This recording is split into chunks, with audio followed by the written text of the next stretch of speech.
Part 2 का clause का part 2।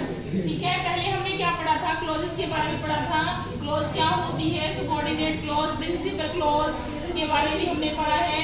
अब हमने इसके 3 पार्ट्स पढ़े थे कि जो हमारी क्लॉज होती है वो हमारे 3 पार्ट्स में डिवाइड होती है। ठीक है, पहली थी हमारी प्रिंसिपल क्लॉज, कोऑर्डिनेट क्लॉज और सबऑर्डिनेट क्लॉज। ठीक है, उसके बाद हमने अलग अलग इसको पढ़ा है कि कोऑर्डिनेट क्लॉज, कंपाउंड क्लॉज पढ़ा हमने, कंपाउंड सेंटेंसेस के बारे में पढ़ा, और ये हमारा कॉम्प्लेक्स सेंटेंस है। कॉम्प्लेक्स सेंटेंस कौन से होते हैं कि जिसमें a sentence that has one main clause, जिसमें एक मेन क्लॉज होती है यानी कि एक प्रिंसिपल क्लॉज होती है एंड वन और मोर सबऑर्डिनेट क्लॉज, और एक या एक से ज्यादा सबऑर्डिनेट क्लॉज होती है, वो हमारा कौन सा सेंटेंस होता है, कॉम्प्लेक्स सेंटेंस होता है। अब सबऑर्डिनेट क्लॉज क्या होती है, जिसका अपना खुद का कोई भी मीनिंग नहीं होता, यानी कि वो अपने खुद पे दूसरों पे डिपेंड होती है, इंडिपेंडेंट नहीं होती है, वो सबऑर्डिनेट क्लॉज होती है। ठीक है, आप एग्जांपल से समझेंगे। एग्जांपल है व्हेन ही एंटर्ड,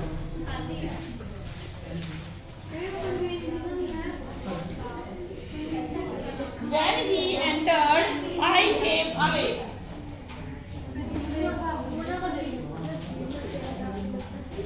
जब वो आया मैं चला गया। अब देखो ये जो सेंटेंस लिखा है when he entered, जब वो आया, ये हमारी क्या है, सबऑर्डिनेट क्लॉज है।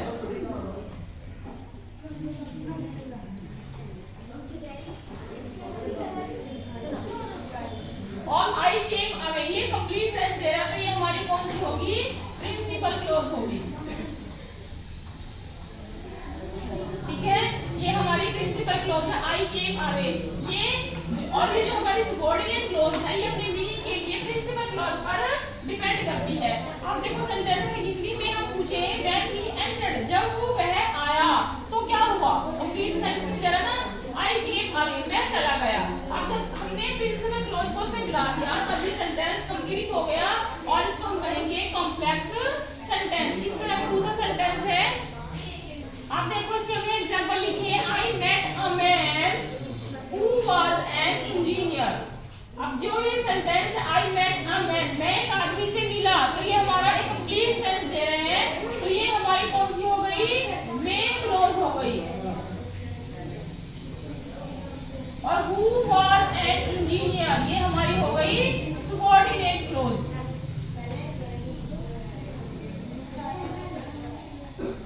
Subordinate clause. दूसरा है when he saw the police he ran away। he ran away हमारा क्या हो गया, मेन क्लॉज हो गई ये हमारी। ठीक है, और ये हमारा क्या गया when he saw the police, ये हो गई हमारी सबऑर्डिनेट क्लॉज। अगला एग्जांपल है you will pass, तुम पास हो जाओगे, तो ये हमारा कंप्लीट सेंस दे रहा है, ये हमारी हो गई main clause. If you work hard, यदि तुम काम करोगे, ये हमारी हो गई subordinate clause.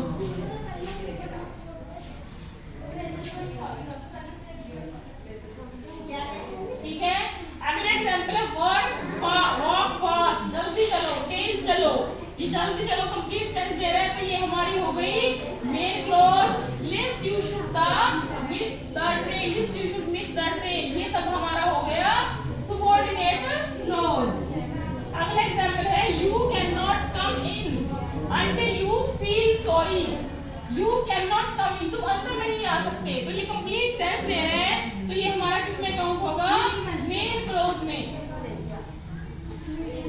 Until you feel, जब तक तुम सॉरी फील नहीं करते, जब तक, तो ये हमारा हो गया सबऑर्डिनेट क्लॉज।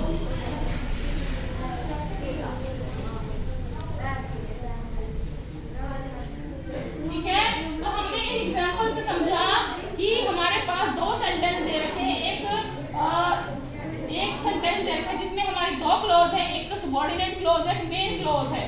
ठीक है, मेन क्लॉज कौन सी होती है, जो अपने आप में कंप्लीट सेंस देती है, वो किसी के ऊपर भी डिपेंड नहीं होती, और जो दूसरी है हमारी सबऑर्डिनेट क्लॉज है, जो मेन क्लॉज पर डिपेंड करती है अपने मीनिंग के लिए। ठीक है, अब अगला हम पढ़ेंगे सबऑर्डिनेट क्लॉज के बारे में। अब अगली हमारी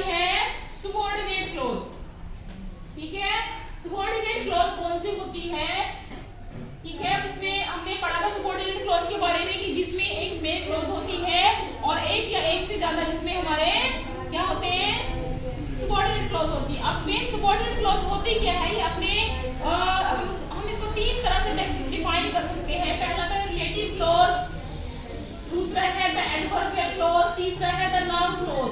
रिलेटिव क्लॉज को हम एडजेक्टिवल क्लॉज भी कह सकते हैं, एडजेक्टिवल क्लॉज भी कह सकते हैं, ठीक है। तो सबसे पहले हम जानेंगे कि रिलेटिव क्लॉज क्या होती है हमारी, ठीक है।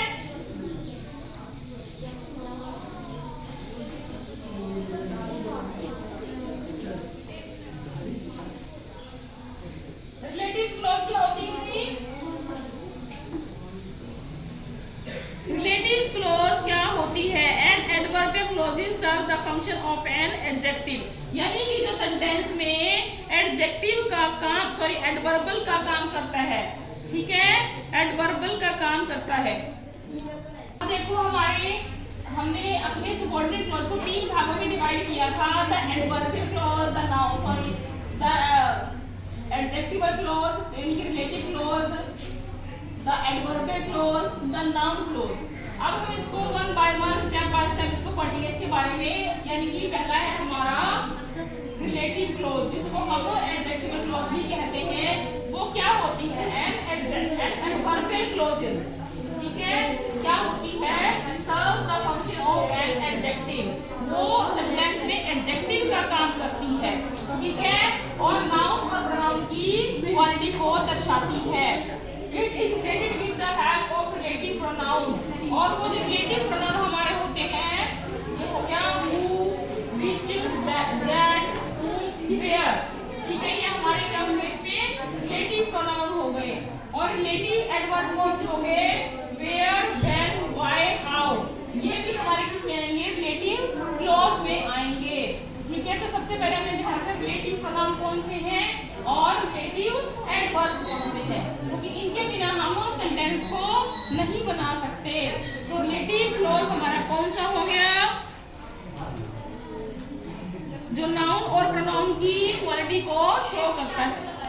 अब देखो इसका रिलेटिव क्लॉज का हमने एग्जांपल लिखा है, the girl who top the CBSE exam is Rama. अब जो ये गर्ल है इसमें क्या है, नाउन है, ठीक है। दूसरे सेंटेंस में है the book which is laying on the table is very interesting, तो जो बुक है ये भी हमारे इसमें क्या है, नाउन है, ठीक है।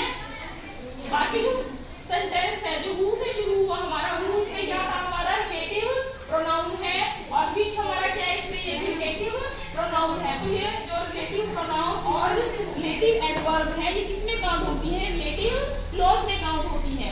Who top the CBSE exam, अब जो हमारा ये बाकी का सेंटेंस है वो किसमें आ जाएगा, हमारा रिलेटिव क्लॉज में आ जाएगा, जो किसको डिफाइन कर रहे हैं, नाउन को, जो नाउन हमारी जो गर्ल है उसको डिफाइन कर रहे हैं। दूसरे सेंटेंस में द बुक हमारा क्या है, नाउन है, और जो सेंटेंस है which is laying on the table, किसको डिस्क्राइब कर रहे हैं, बुक को डिस्क्राइब कर रहे हैं।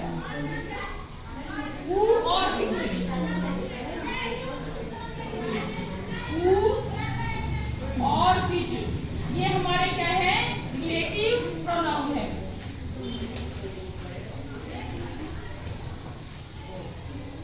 ठीक है, रिलेटिव प्रोनाउन है।